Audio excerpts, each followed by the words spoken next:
Aku datang. Sekarang kita lanjut bikin kopinya yuk.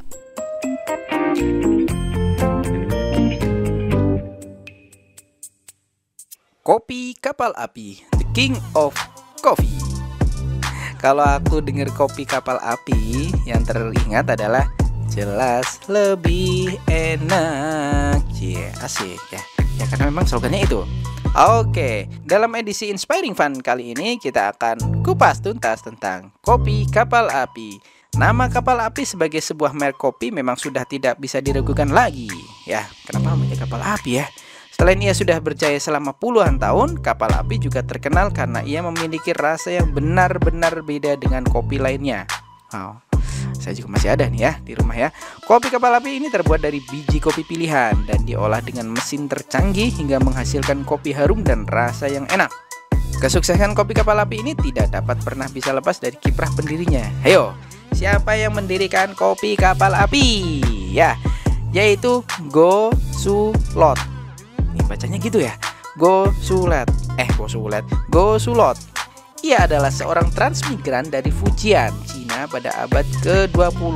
Oh, pantesan namanya susah. Ternyata dia dari Cina toh ya. Kemudian Go mulai mendirikan bisnisnya pada tahun 1927. Wow, lama ya. Saat itu ia melihat kebiasaan orang-orang Belanda yang selalu mengisi paginya dengan secangkir kopi sambil membaca sebuah surat kabar. Asik, itu peluang tuh ya. Karena melihat peluang itu, Go semakin yakin bahwa bisnis kopi pasti akan sangat laku di pasaran. Akhirnya, ia membuat kopi yang kemudian ia beri nama kapal api. Aku juga penasaran kenapa namanya kapal api gitu ya. Tapi nanti kita bahas deh karena saya belum nyari lagi nih ya.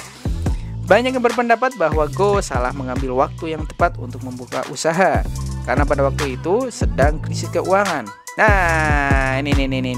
Gramedia dan Garuda Food juga dibuat pada saat krisis ya. Terus kemudian ada kapal api dibuat juga pada saat krisis. Intinya adalah pada saat krisis kita kepepet dan buat sesuatu yang bisa menggelegar dunia. Namanya juga kepepet gitu ya. Banyak yang berpendapat bahwa Go salah mengambil waktu yang tepat untuk membuka usaha karena pada waktu itu sedang krisis keuangan. Jangankan untuk membeli kopi ya, untuk membeli beras, gula, dan minyak tanah saja mereka sulit. Tapi logikanya bener loh.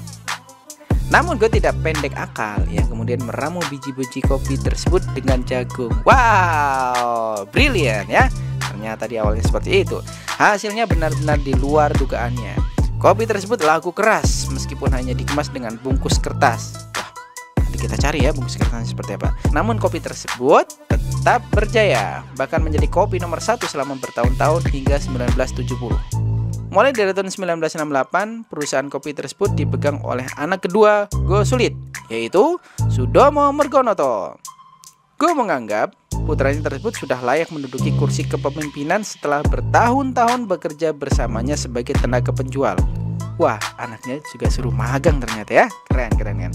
Di masa kepemimpinan putra keduanya inilah, kopi kapal api mulai memproduksi untuk kemasan 100 gram. Nama kapal api semakin mencuat ketika mereka memilih Pai Mo Srimulat sebagai bintang iklannya. Ya, angkatan tua pasti tahu ini. Semenjak itu, produksi pun meningkat secara drastis. Bahkan di tahun 1984, kapal api sudah mampu memproduksi kopi sebanyak 500 kilo per jam. Wah, banyak tuh. 5 kintal per jam, bro. Sebagai sebuah produsen kopi, kapal api memang layak mendapat julukan rajanya kopi. Meskipun terjual dengan harga yang murah, tapi kopi kapal api bukanlah kopi murahan. Ia merupakan salah satu kopi yang berkualitas di Indonesia. Hal tersebut bisa kita lihat dengan berbagai prestasi yang diraihnya ya. Wah, ternyata prestasinya juga banyak. Dari 2001 sampai 2007 juga sudah hitungan puluhan ya. Tidak saya sebutkan, tapi yang jelas salah satunya adalah peraih merek dagang Indonesia pada tahun 2003 atau Top Brand Award Kapal Api pada tahun 2000 sampai 2007. Wow, 7 tahun berturut-turut ya. Kapal api membagi produktivitasnya menjadi 3 produksi yang berbeda satu dengan yang lainnya. Adapun tiap produksi tersebut terdiri dari kopi ABC, kopi kapal api, Good Day, ya Excelso. Wow, ternyata banyak ya. Sekarang baru tahu ya. Ternyata intinya di kopi kapal api variannya ada apa? Kopi kapal api, Good Day, Good Day-nya juga udah banyak banget ya. Ya, dan Excelco. Kemudian sereal. Sereal produknya seperti apa? Ceramic. Nah, atau cafe. Produknya seperti Cafe Excelso dan Cafe Gracia kapal api. Ya, itu adalah sekelumit informasi tentang kopi kapal api, The King of Coffee. Semoga teman-teman bisa mendapat inspirasi dari cerita ini dan bisa semangat dalam berusaha ya. Sampai ketemu di pertemuan selanjutnya dan jangan lupa subscribe dan tekan tombol loncengnya ya. Sampai jumpa.